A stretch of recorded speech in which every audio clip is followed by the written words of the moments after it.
Samurai once had the legal right to kill you on the spot. No trial, no questions asked, just for disrespecting their honor. And unless someone later proved them wrong, they walked away free. Guess what? You've just woken up as a samurai warrior in feudal Japan. You wake up to the creak of wood. Your house isn't fancy. It's a modest wooden home inside a castle town in Japan, sometime in the 1500s. No silk pillows, no royal feast waiting, just tatami mats and paper doors, and a chill that seeps into your bones. You slide into a kimono, tie on your hakama, and already you feel the weight of the role you didn't choose, but were born into. Samurai. And before you even eat breakfast, there's one thing you polish like a holy relic: your katana. It's not just a weapon, it's your badge of rank. Without it, you're nobody. With it, you're both feared and expected to be flawless. It gleams in the morning light, and in your gut you know this blade isn't decoration. One day it'll decide whether you live or whether you fall on it. Step outside and the world shouts hierarchy in your face. Farmers bend over in the mud planting rice that literally pays your wages. Artisans hammer out tools. Merchants haggle and argue in the market. Everyone has their place. And where do you stand? Just below the daimyo, your lord, and towering above the peasants. You're elite, sure, but don't get too cocky. Screw up, and that elite status can flip into a death sentence. That's the twisted irony. As a samurai, you're powerful and trapped at the same time. People bow to you, but you're shackled by rules. Bushido, the way of the warrior, sounds noble on paper. Discipline, loyalty, honor. But here's what no scroll admits. It's basically a leash. You don't own your life. Your lord does. And when he calls, you're expected to show up, even if that means death. Now, imagine you're 5 years old. Other kids are kicking balls or chasing chickens. You're handed a wooden sword. Drop it, and your teacher cracks you across the back. That's childhood. Play is replaced with training. Every move is a lesson in how not to embarrass your family name. By the time you're a teenager, your schedule looks like a nightmare. Sword drills until your arms burn, archery until your fingers bleed, horseback riding until you can barely walk. Miss the target? Your peers laugh. Stumble through a kata? Shame hangs over you like smoke. And shame here isn't just, oops, I messed up. It stains your whole bloodline. Your grandfather's ghost is probably rolling in his grave every time you miss an arrow. But your life isn't all about slashing enemies in some endless war. Surprise, most days, you're a bureaucrat in armor. Collecting taxes, keeping peasants in line, making sure your lord's orders echo through the village. You're both warrior and paper pusher, a walking contradiction. Imagine switching between killing on the battlefield and balancing rice ledgers. It's like being told to fight like a wolf, but think like an accountant. And here's the part that messes with your head. Peace is almost as dangerous as war. During long stretches of peace, especially later in the Muromachi and Edo periods, samurai became glorified administrators. No big battles, just endless paperwork and the pressure of proving you're still worthy of your sword. Some samurai found themselves broke, living off stipends that rose and fell with rice harvests. Imagine your paycheck depending on the weather. A bad season? You're elite in name, but hungry in practice. Meanwhile, peasants resent you because you take their rice. Artisans resent you because you don't actually make anything. And merchants secretly laugh at you while stacking coin you're not supposed to chase. You walk through town with your swords visible, a symbol of authority. But the truth? Half the time, you're drowning in debt, trapped by your reputation and pretending you're untouchable. And there's no easy exit. Honor is everything. And if you blow it, the escape hatch is seppuku, ritual suicide. Think about that. Your retirement plan is literally stabbing yourself in the gut while witnesses watch to see if you do it gracefully. The pressure to never fail is insane. One slip of judgment, one bad call in battle, one hint of disloyalty, and the solution is to disembowel yourself for the sake of a word: honor. Here's the sick joke. Even when you play the game right, you're still not free. You wake, train, fight, collect taxes, enforce rules, and smile through the mask of duty. But inside, you're constantly calculating. How much can I bend without breaking Bushido? How do I survive without betraying my lord? How do I protect my family if the rice harvest fails? And that's the tension that defines your life, the polished ideal of the unshakable warrior versus the messy reality of being human. You're supposed to be iron, but you're flesh. You're supposed to be unbreakable, but you've got debts, doubts, and a stomach that growls just like the farmer in the mud. Now pause. Picture yourself tightening your armor straps, katana at your hip, heart pounding. Everyone sees a flawless warrior, but in your head, you're screaming questions you can't say out loud. What if I fail? What if honor and survival can't both fit in the same body? And that's the cruel joke of being a samurai in feudal Japan. You don't get to answer those questions. The code already answered them for you. You live for honor. You die for honor. And every day in between, you walk the knife's edge between power and ruin. You think your life as a samurai is locked in. Wake, polish sword, train, collect rice, bow to your daimyo. But suddenly the ground under you splits. Welcome to the Sengoku period, mid-1400s Japan. Civil war isn't a rumor, it's your new alarm clock. Every morning, you don't ask, "What's for breakfast?" You ask, "Whose army am I fighting today?" The shogun's grip is weak, daimyo warlords are clawing for land, and the map of Japan looks like a shattered plate. Loyalty, that sacred bond between lord and warrior, it's turning into a dice game. One day, you're sworn to protect your daimyo's castle. Next day, his castle is ash, and you're staring down the barrel of serving his enemy. So what do? Do you cling to loyalty, like the scrolls say, die with honor at your lord's side? Or do you do what half your peers are quietly doing? Switch sides, sign a new oath, and hope no one remembers who you served last week? Here's the rotten truth. Loyalty looks holy on paper, but on the battlefield, it's just paperwork. You might be forced to abandon a lord who can't feed your clan. You might negotiate a truce with a rival instead of stabbing him. And no one says it out loud, but plenty of samurai walk away from a sinking ship, honor intact or not. And the debate is constant inside your head. You've been trained since childhood to believe your life isn't yours, it belongs to your lord. But then your wife reminds you your children haven't eaten in 2 days. Your rice stipend just collapsed after a bad harvest. And you look at that banner you've sworn to protect and think, am I really going to die for this guy? Don't think it's easy, though.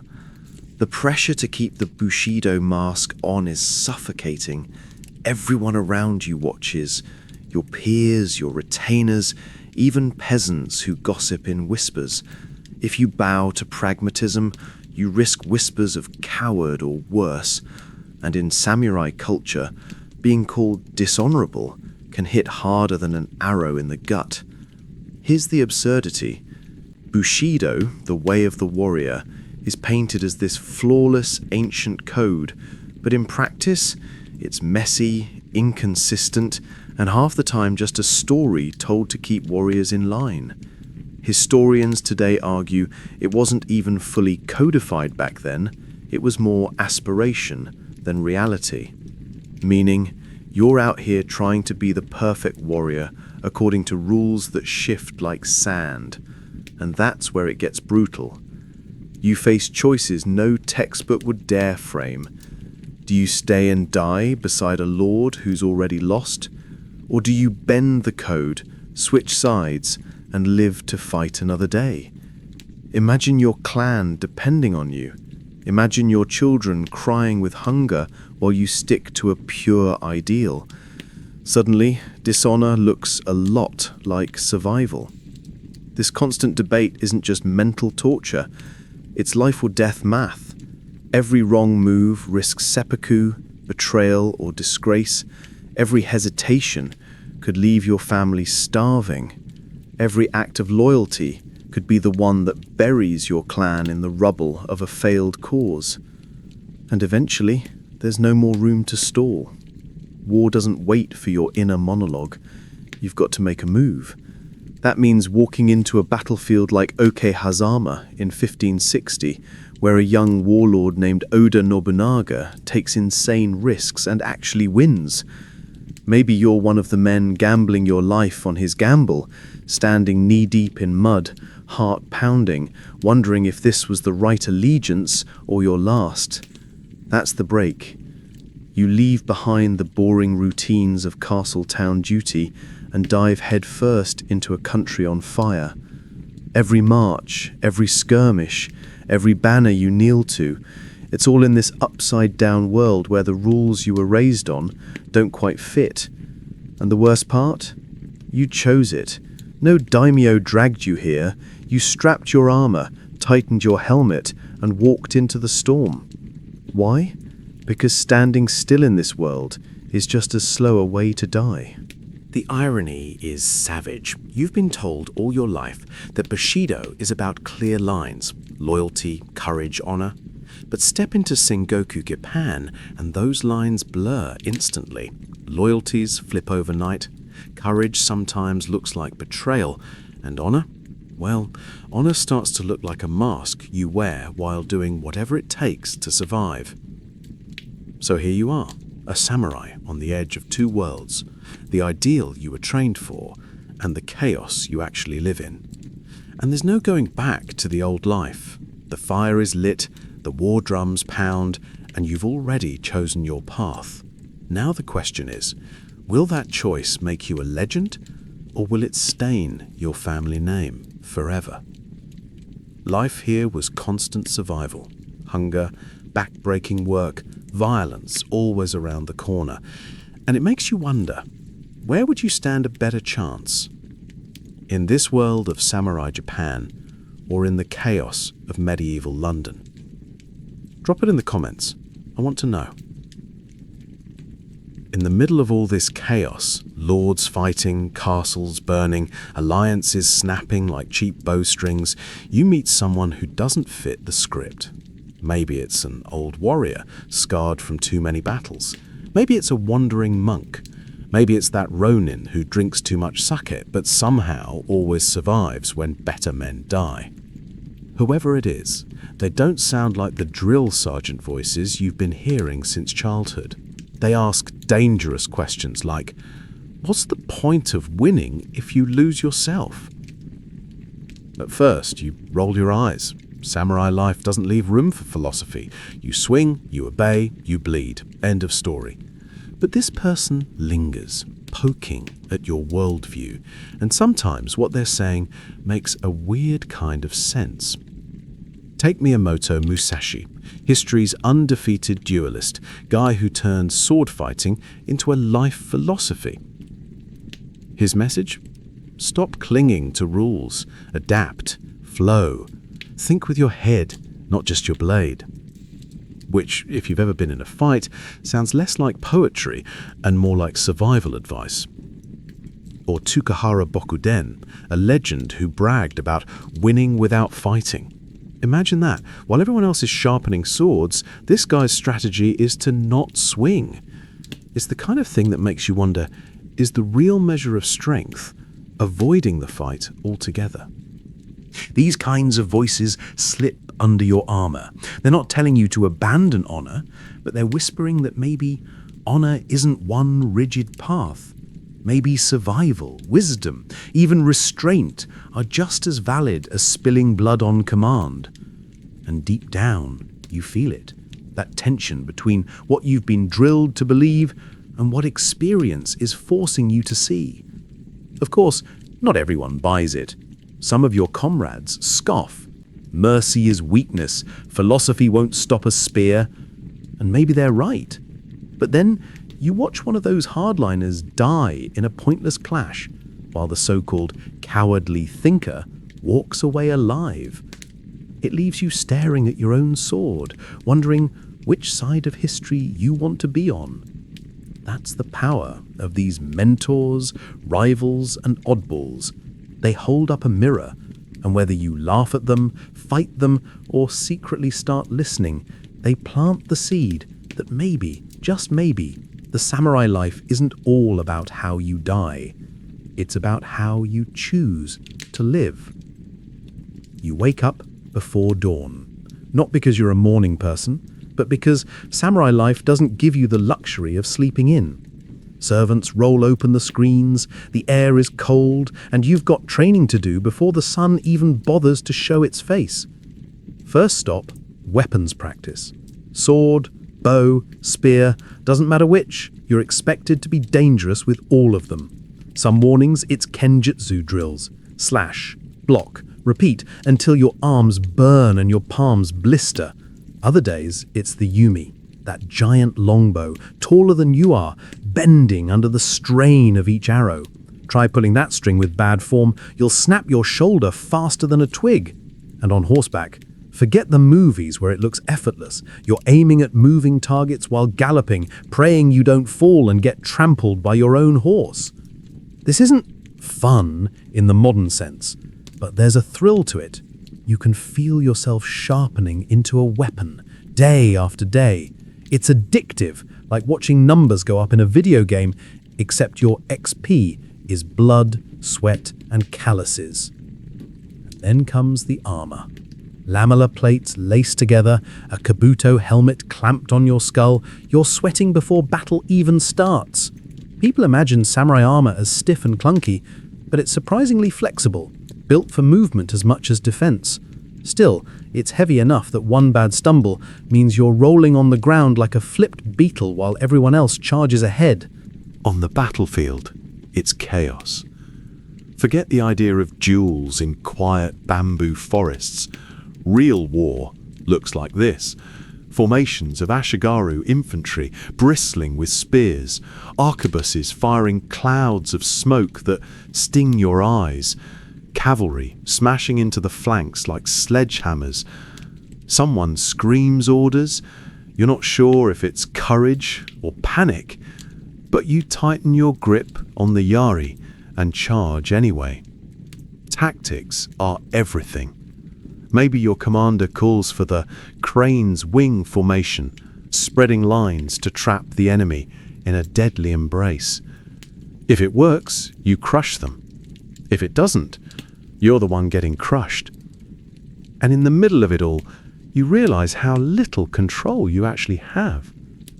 One stray arrow, one musket ball, one unlucky stumble, and you're gone. That's the Sengoku battlefield. Half skill, half lottery. But the job doesn't stop when the fighting does. A lot of your time isn't war at all. It's paperwork. Yeah, nobody tells you that part. Samurai weren't just warriors. They were administrators.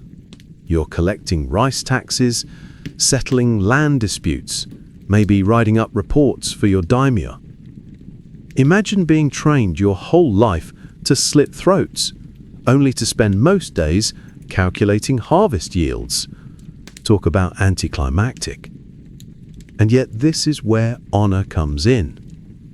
Samurai life isn't measured only by kills.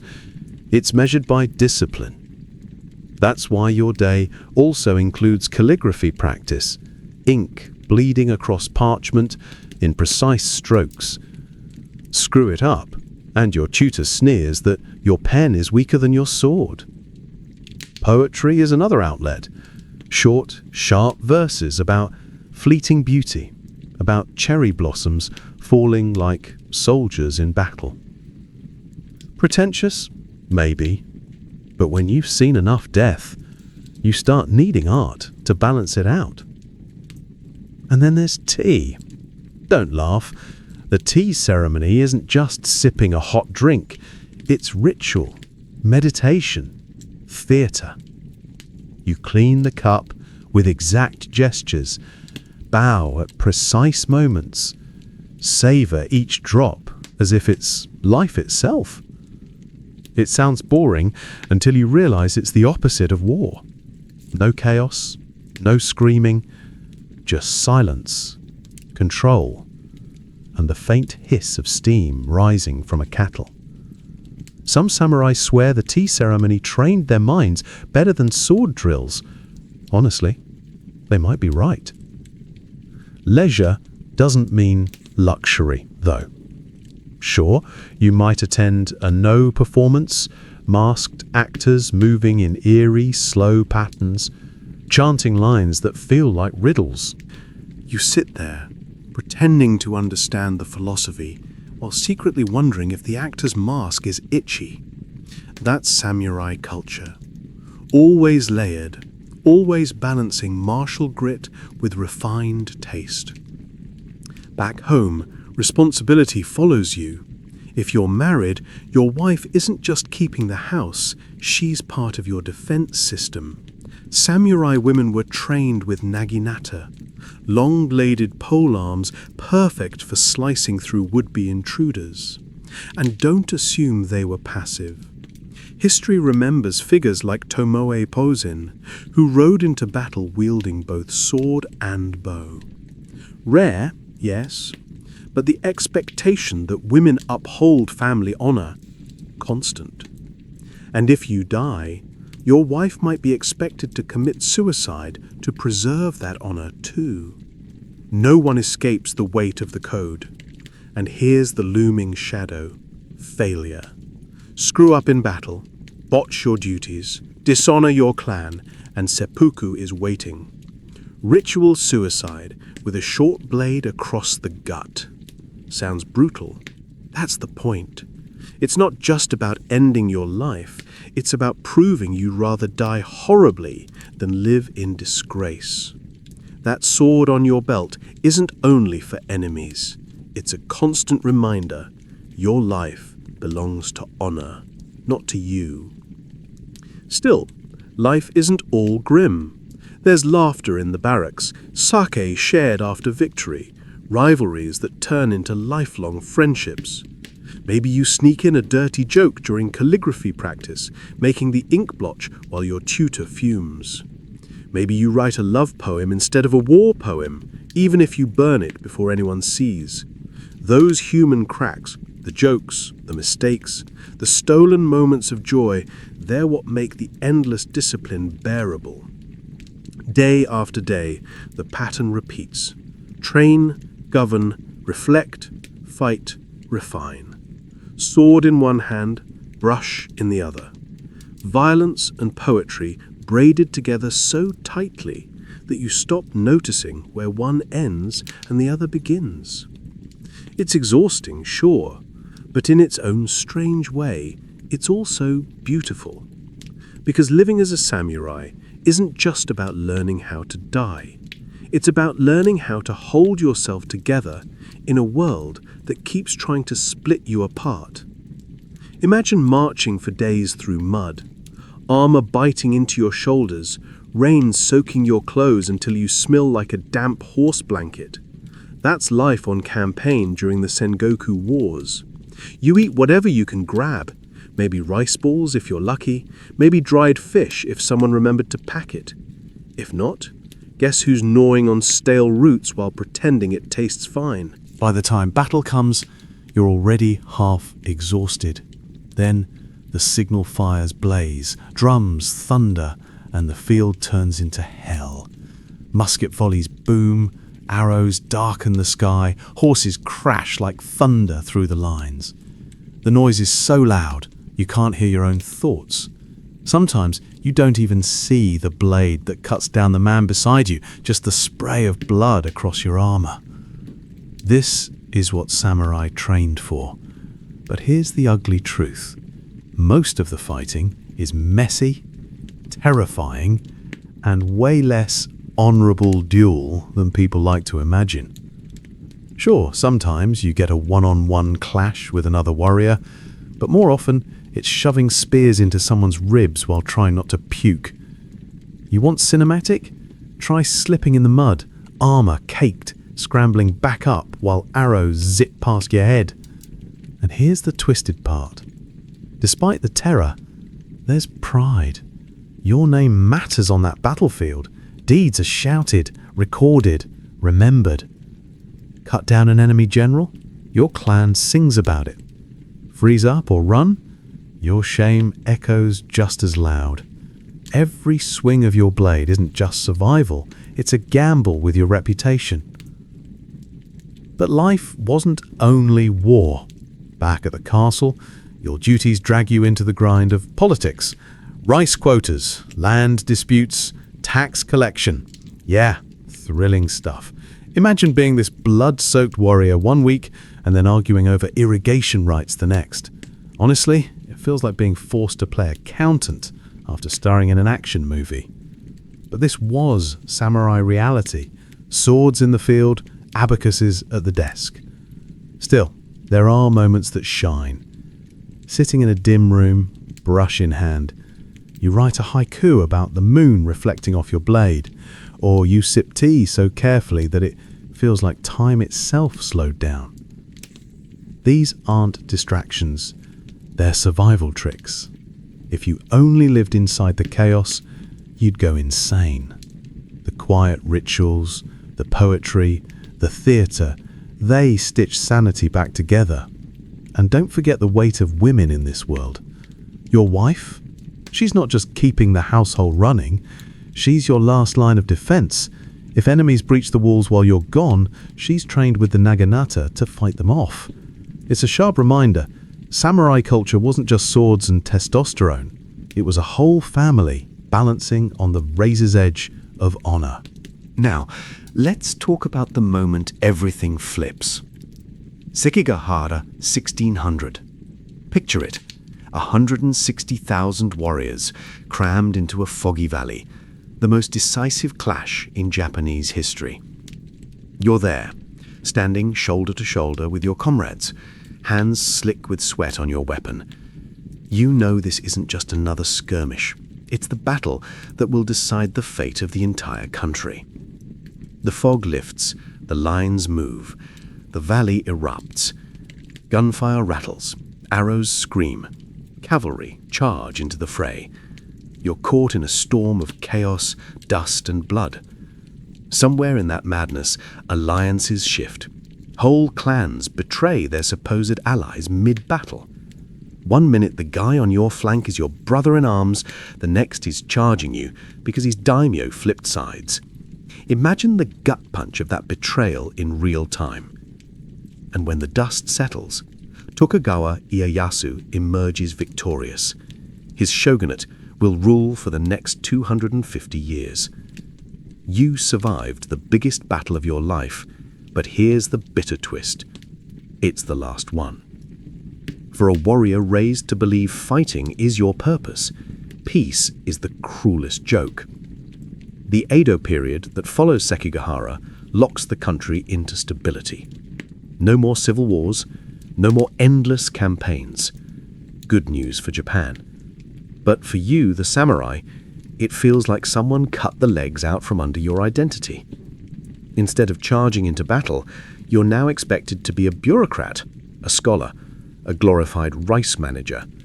The blade on your hip becomes more symbol than tool.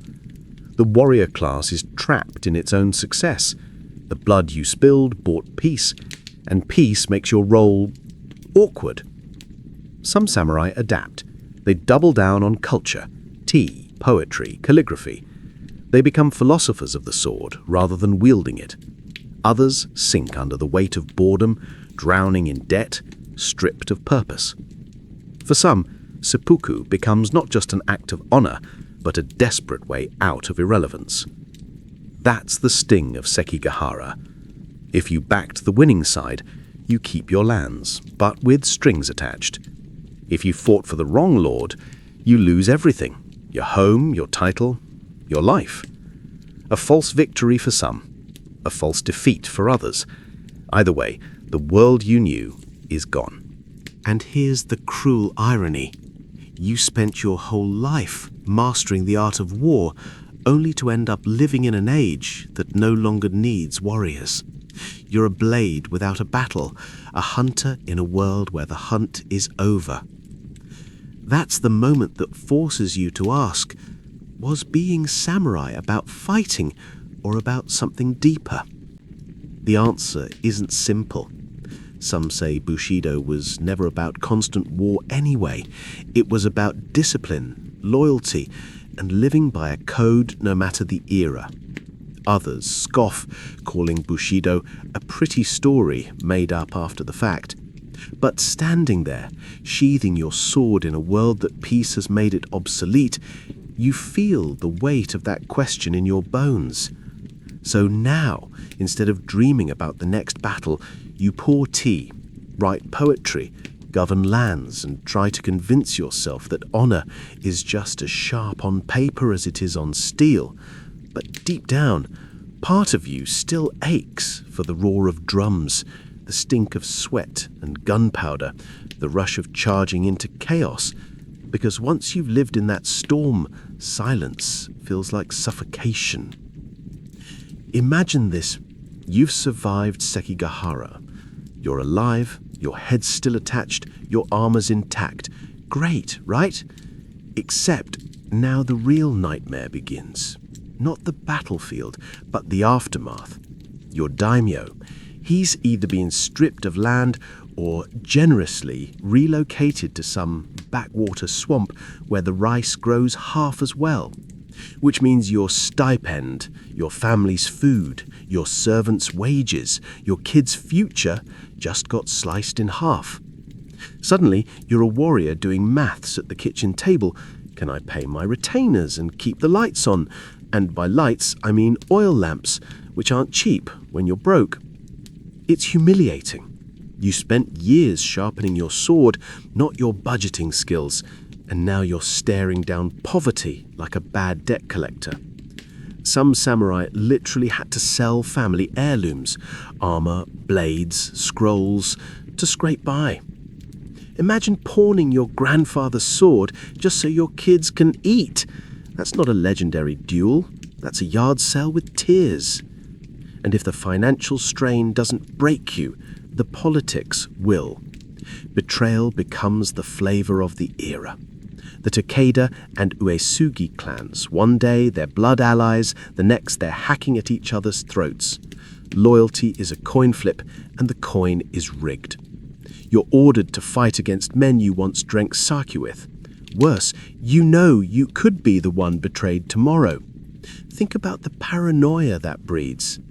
Every alliance feels temporary. Every order feels suspect. The guy beside you in battle might stab you in the back if it keeps his lord in favor. So you learn to smile, bow, and sharpen your sword, while wondering, will this bastard still be on my side next week? The rot seeps deeper. Hungry, desperate samurai start bending the rules of Bushido just to survive. Massacres of civilians, done. Looting villages, too common. Honor starts to look like a luxury item. Nice in theory, useless when your rice bowl is empty. You know that noble code your grandfather swore by. In practice, it's starting to look like a bedtime story. Then comes the rise of the Ronin, the masterless samurai. Some were men of principle, refusing to betray their dead lord's memory. Others, just casualties of political reshuffling. Either way, once you lose your lord, you lose everything: status, income, identity. Overnight, you're transformed from a warrior to a beggar with a sword. the stigma was brutal.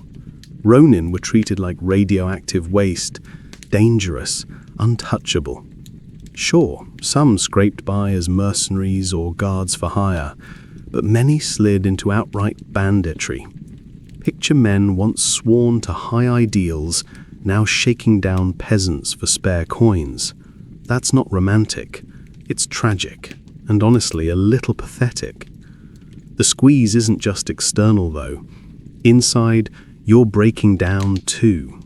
Every time you compromise your honor for survival, it's like carving another crack into your soul.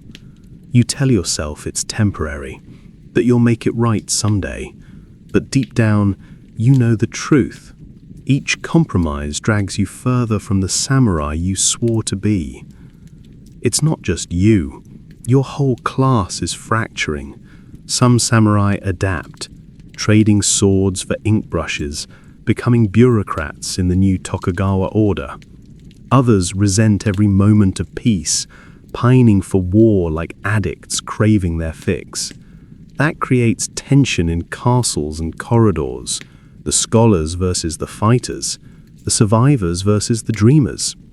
And every samurai trapped between those roles feels the walls closing in. Let's not forget the irony here. The bad guys aren't always your enemies. Sometimes it's your own daimyo, bleeding you dry with impossible expectations. Sometimes it's your own brothers in arms, ready to betray you for a seat at the victor's table.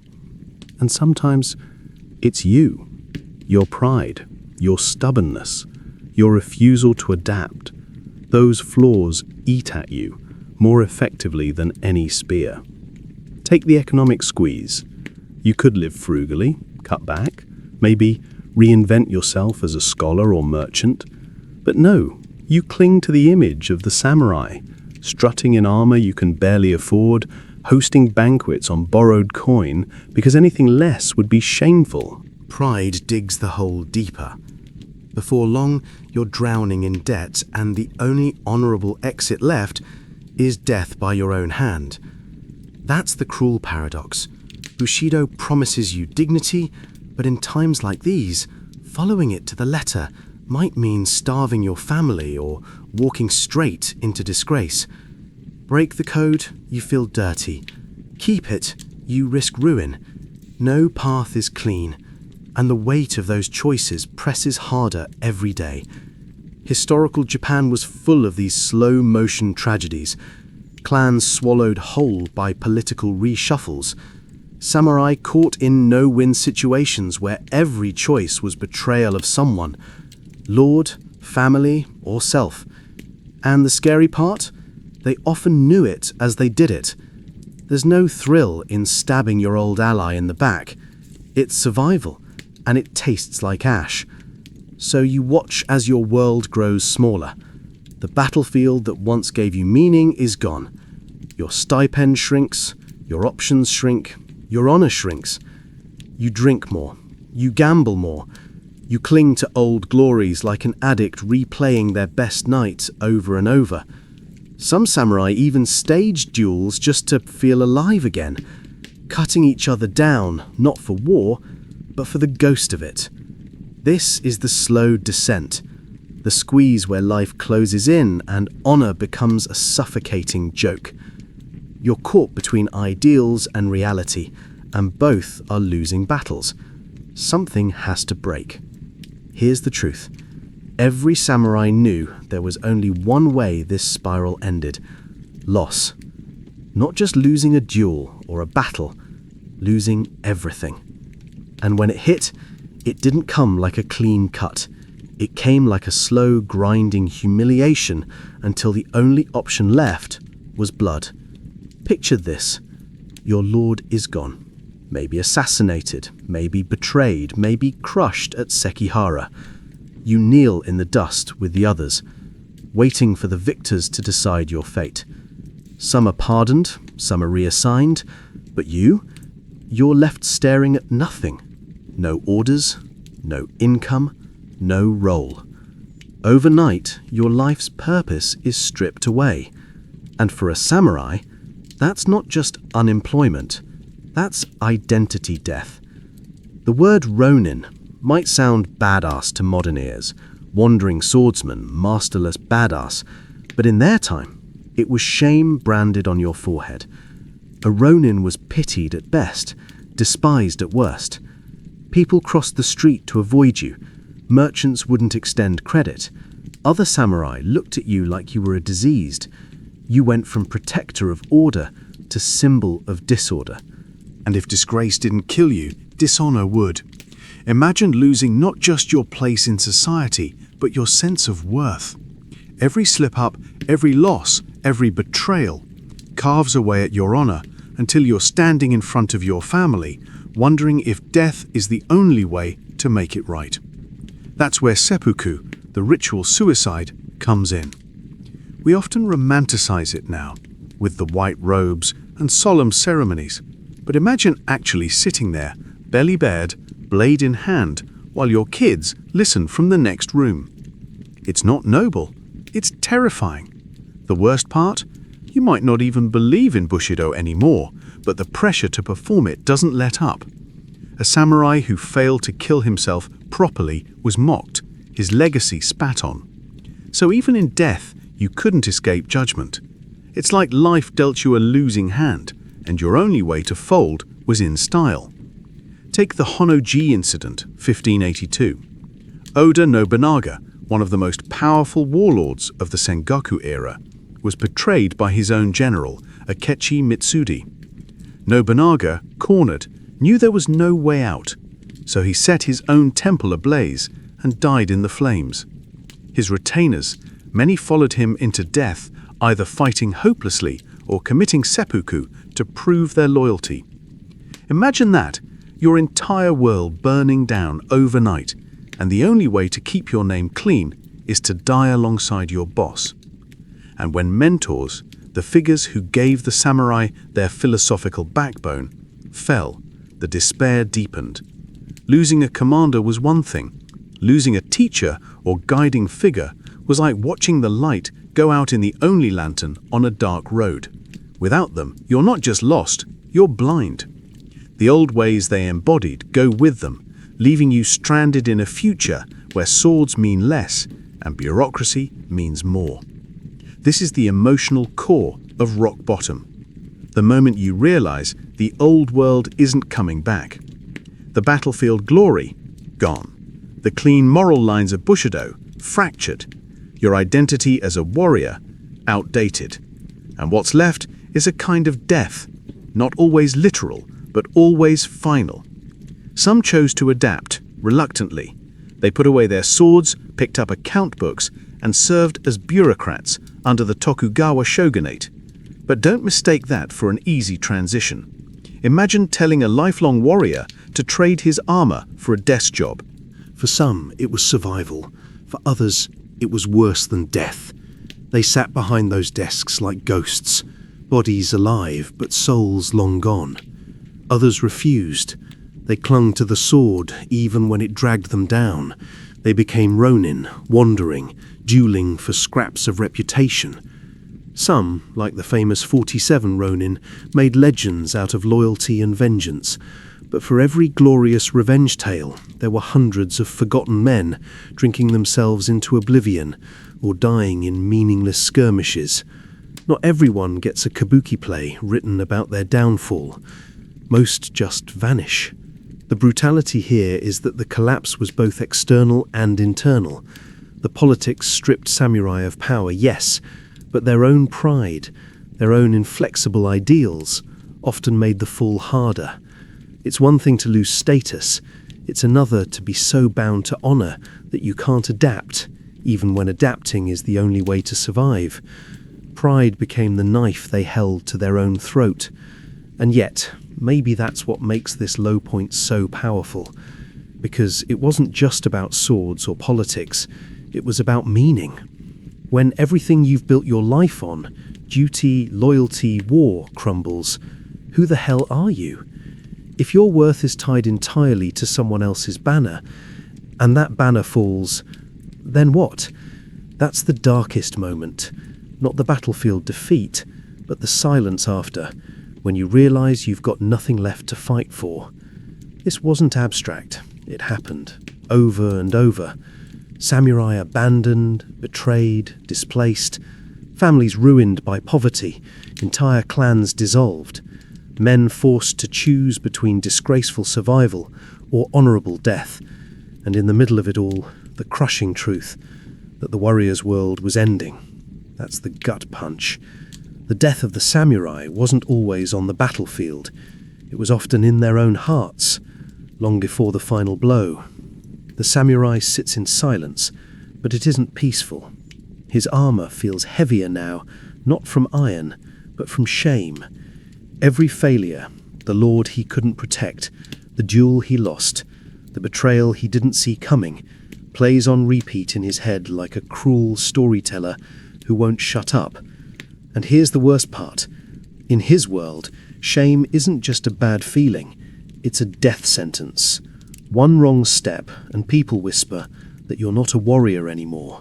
You're just a man clinging to a sword he no longer deserves.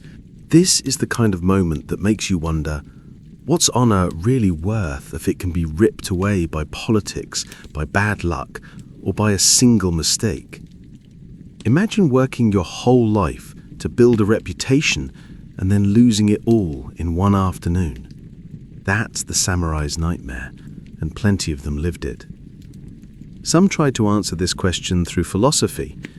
The Hagakure told warriors, stop clinging. Be ready to die every morning you wake up. In other words, stop being so damn attached to your own survival or your status. Easier said than done. It's one thing to preach about letting go of life. It's another when you're staring down the blade that might take it. Musashi, the great duelist, went further. Detach from everything, even victory, because real clarity only comes when you stop obsessing over winning. Sounds wise, but also like something you say after you've already killed dozens of people and retired undefeated. Still, out of this darkness, something shifts. The samurai realizes that maybe honor isn't just about death or victory. It's about how you live when both are uncertain. Maybe it's not measured in rigid rituals or dying at the right moment, but in the small choices, showing mercy, teaching others, serving with integrity even when the battlefield is gone. It's a terrifying idea because it breaks the script, but it's also freeing. And so the warrior rises from reflection with a new kind of strength. He's not the same man who started this path. He understands now that true honor can bend without breaking, that survival isn't cowardice, and that adapting doesn't mean betraying his code. That shift from blind obedience to conscious choice was the real battle. You've seen the samurai rise through blood and fire. You've watched them stumble through betrayals and crushing defeats. Now comes the last act, the moment when everything they thought eternal begins to dissolve, when survival depends not on the blade alone, but on whether they can adapt, bend, and reinvent themselves in a changing Japan. Here's the uncomfortable truth. When your entire identity is built on fighting, who the hell are you when there's no one left to fight? At first, it looks almost pathetic. A warrior tending fields, teaching children to write, standing as a quiet advisor rather than a storming champion. His hands that once killed now plant rice, draw ink, steady the brush of a student trembling with their first kanji. You could mock it, some did, sneering that the samurai had been. Our samurai's night is long. He remembers Musashi's Book of Five Rings, the old master's insistence that the way is not rigid but fluid. Adaptability is strength. Discipline doesn't vanish when the battlefield does, it simply shifts. It's a thought that burns like a coal in his chest, small but alive. Picture it. The Sengoku chaos has slowed. Tokugawa Ieyasu has clamped peace across the islands after 1600. For a warrior class bred for generations of non-stop war, This is like pulling the plug on the very oxygen that sustained them. Imagine being raised from childhood to believe your sword is your soul, only to be told, actually, you won't be needing that anymore. Sit down, manage some rice accounts, and serve tea at ceremonies. That wasn't just a career pivot, it was identity collapse. But let's back up, because samurai didn't disappear in one clean sweep. They tried to fight, to regroup, to assert themselves one last time. Think of it like a warband pulling together for one final gamble. Daimyo gathered their retainers, swore fresh loyalty, and tried to hold on to territory under Tokugawa's strict watch. The shogunate cleverly broke apart potential threats by moving lords around, cutting their incomes, or outright abolishing their domains. And every time that happened, hundreds of samurai suddenly found themselves jobless. No paycheck, no rice stipend, no lord to vouch for them. That's when you see the scrambling. Some tried to hold fast to old ideals, keeping their swords sharp, living austere lives, and practicing martial drills even though battles weren't coming. Others pivoted hard into new roles: scribes, administrators, even scholars. It was the gathering of a different kind of team. Not warriors shoulder to shoulder on a battlefield, but men trying to figure out how to keep the samurai code alive while Japan was moving on. And let's not romanticize this as graceful. It was messy. Some became ronin, drifting without a master, scorned by society. A few carved out honor in weird ways, like the famous 47 ronin who avenged their lord's death in 1703. They pulled off what looked like a storming the castle moment, striking down the man who had humiliated their master. It electrified the country, but the aftermath hit harder. They were sentenced to ritual suicide. Society cheered their loyalty, even as the shogunate made clear that vigilante justice was unacceptable. Imagine doing the most samurai thing possible and still being told, "Yeah, thanks, but you've got to die for that." That's the Hightower twist of this story. Just when samurai thought they'd found a way to assert their old honor, the rules had changed. The government wanted peace and order, not vendetta killings or wandering swordsmen. It's like playing a game where the ref suddenly rewrites the rulebook halfway through. So what do? Standing there in your armor, sword at your hip, realizing your whole world has been outflanked? Some doubled down, clinging tighter to ideals, reading philosophical texts like Hagakure, which basically said, stop fearing death, embrace impermanence, live each moment with the readiness to die. Others followed Musashi's writings, focusing on strategy, discipline, and adaptability. But for every samurai turning inward to philosophy, there were others turning outward, scrambling to survive. Some married into merchant families, some became teachers of martial arts, others slunk into the shadows as mercenaries or even bandits. The divide was brutal. Either you bent with the wind or you snapped. The Tokugawa period dragged on for over 2 centuries. Peace hardened into bureaucracy, and samurai were increasingly paper pushers rather than warriors.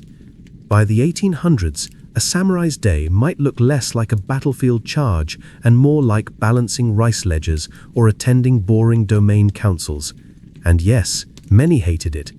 You can almost hear them sighing, "Did I train all my life for this?" But it was survival.